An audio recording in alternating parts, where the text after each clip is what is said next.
हर हर महादेव, जय शिव शंभू। आज सावन मास का 28वां दिन है और आप सुन रहे हैं सावन मास महात्म्य की कथाएं।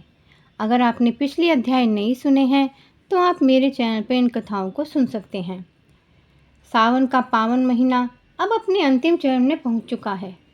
रक्षाबंधन के साथ ही श्रावण मास का समापन होगा और भाद्रपद मास आरंभ हो जाएगा। आइए आज शुरू करते हैं 28वां अध्याय। अगस्त्य अर्घ विधि। ईश्वर ने कहा, अब मैं तुमसे अगस्त्य अर्घ विधि को कहूँगा। हे वेदात्र, जिसके करने मात्र से मनुष्य सब इच्छाओं को प्राप्त कर लेता है, अगस्त्योदय से पहले ही समय का निश्चय करें। 7 रात उदय होने जाने में अवशिष्ट हो तो पहले 7 रात पूर्व दिन से प्रतिदिन अर्घ दें। मैं उसके विधान को आपसे कहता हूँ। ग्रही सुबह श्वेत तिलों से नहाकर सफ़ेद कपड़ा तथा माला धारण करें। सोने आदि के निर्मित व्रण रहित कलश स्थापन कर पंचरत्न युक्त घी पात्र युक्त अनेक तरह के भोजनीय फल संयुक्त तथा माला कपड़े से विभूषित कर उसके ऊपर तांबे का पूर्ण पात्र रखें। उस पर कुंभोद्भव अगस्त्य ऋषि की प्रतिमा चतुर्भुज रहे। प्रतिमा मोटी लंबी हाथों युक्त दक्षिणामुख जटामंडलधारी और सुशोभन, हाथ में कुमंडलू, बहुत शिष्यों से घिरी, दर्भ अक्षतधारी तथा लोपा मुद्रा सहित होनी चाहिए। उसमें आवाहन करना चाहिए और गंध धूप पुष्प आदि 16 उपचारों से पूजन करना चाहिए। बहुत विस्तार द्वारा नैवेद्य समर्पण करना चाहिए और भक्तिपूर्वक मन से दध्योदन बलि तथा अर्घ देना चाहिए। उसका विधान सुनो। सोना चांदी तांबा या वेणु में नारंगी खजूर नारियल केल फल कुष्मांड कारवल्ली अखरोट पिस्ता नीलकमल कमल कुश दुर्वा तथा अन्य सुसाध्य फल एवं पुष्प अनेक तरह के भक्ष्य 7 धान 7 अंकुर 5 पल्लव 5 कपड़े, इन पदार्थों को रखकर अच्छे प्रकार से पात्र की पूजा करनी चाहिए। पृथ्वी में घुटनों के बल स्थित होकर पात्र को सिर में लगाकर मस्तक झुकाकर कुंभोद्भव मुनि का ध्यान कर श्रद्धा भक्ति युक्त अर्घ देना चाहिए और कहना चाहिए, काश पुष्प तुल्य वाले वही मारुत संभव, हे मित्रा वरुण कुंभ योने आपको नमस्कार है। हे विंध्य वृक्ष वृद्धि छय कर, हे मेघतोय विशाप है, हे रत्नवल्लभ, हे देवर्षि, हे लंकावासी आपको नमस्कार है। जिसने आतापी और महाबली वातापी का भक्षण किया, जो श्रीमान लोपामुद्रा के पति हैं, उन्हें नमस्कार है। जिसके उदय में पाप विलीन होते हैं, त्रिविध व्याधि त्रिविध ताप नष्ट होते हैं, उनको नित्य नमस्कार है। फिर प्रार्थना करनी चाहिए, हे अचंती चरित अगस्त्य, मैंने आपका यथाविधि पूजन किया है। इस संसार या परलोक कार्य की सिद्धि करके आप यहाँ से विदो हो, ऐसा कहना चाहिए। अगस्त्य ऋषि नामक 28वां अध्याय समाप्त हुआ। आज आप हर हर महादेव, जय श्री शंभु भोलेनाथ।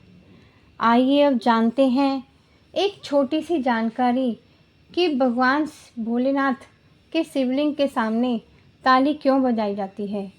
जानिए हर ताली के पीछे का क्या अर्थ होता है। आज जानते हैं। भारत के शिव मंदिरों में आपने अक्सर भक्तों को शिवलिंग के सामने 3 बार ताली बजाते हुए तो देखा होगा। यह एक सामान्य प्रथा है, लेकिन क्या आपने कभी सोचा है कि इसके पीछे क्या रहस्य है और हर ताली का क्या अर्थ होता है।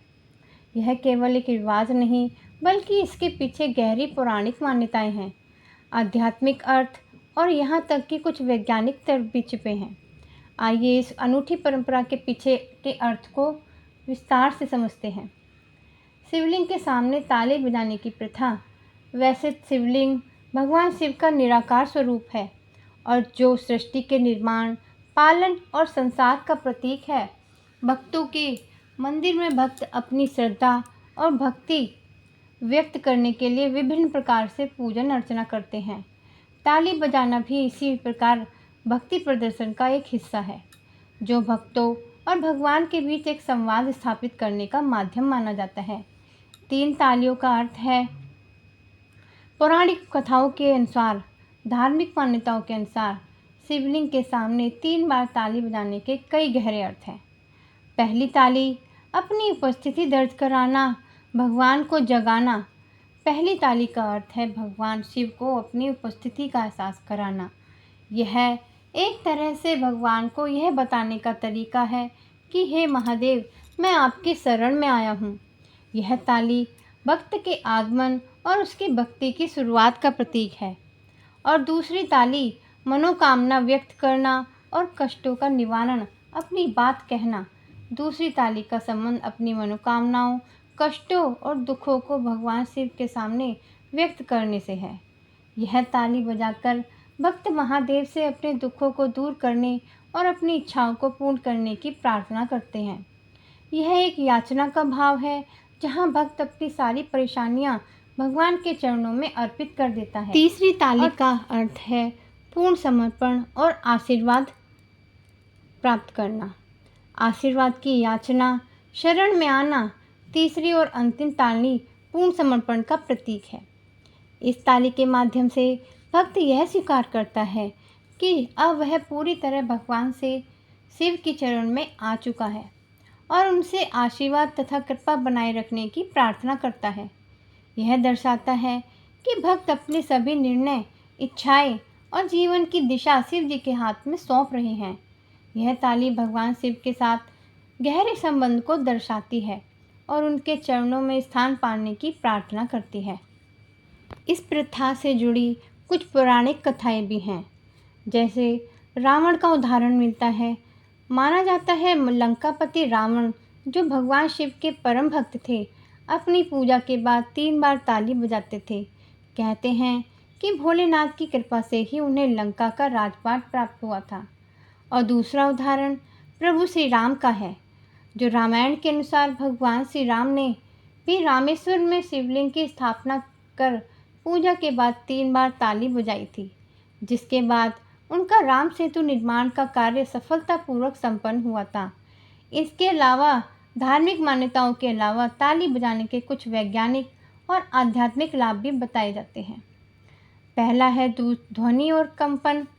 ताली बजाने से उत्पन्न होने वाली ध्वनि तरंगे वातावरण में सकारात्मक ऊर्जा का संचार करती हैं और नकारात्मक ऊर्जा को दूर करती हैं। यह कंपन मानसिक शांति प्रदान करता है। और दूसरा है एकाग्रता और जागृति। पूजा के दौरान कई बार मन भटक सकता है, इसीलिए ताली की आवाज़ ध्यान को केंद्रित करती है और मानसिक रूप से जागृत करती है। और तीसरा है एक्यूप्रेशर प्रभाव, जिसे हथेलियों में कई एक्यूप्रेशर बिंदु होते हैं और ताली बजाने से इन बिंदुओं पर दबाव पड़ता है, जिससे रक्त संचार बेहतर होता है और शरीर में ऊर्जा का प्रवाह सुचारू रूप से होता है, जिससे ताजगी का अनुभव होता है। इसीलिए ताली बजाना भक्ति का एक हिस्सा माना जाता है, जो भक्तों और भगवान के बीच एक संवाद स्थापित करने का माध्यम माना जाता है। आशा करती हूँ आपको ये कथा अच्छी लगी होगी। अगर आप मेरे चैनल पर नए हैं तो आप मेरे चैनल पर सब्सक्राइब करके इन कथाओं को आगे शेयर करें, और जो आपने पिछली कथाएं नहीं सुनी हैं तो आप मेरे चैनल पर सुन सकते हैं। और मिलते हैं अगली वीडियो में अगली कथा के साथ। तब तक के लिए हर हर महादेव, जय श्री शंभू भोलेनाथ। भगवान भोलेनाथ आपकी सारी मनोकामनाएं पूर्ण करके, आपकी सभी परेशानियां दूर करके, आपकी सभी इच्छाएं पूरी करें। जय शिव शंभू।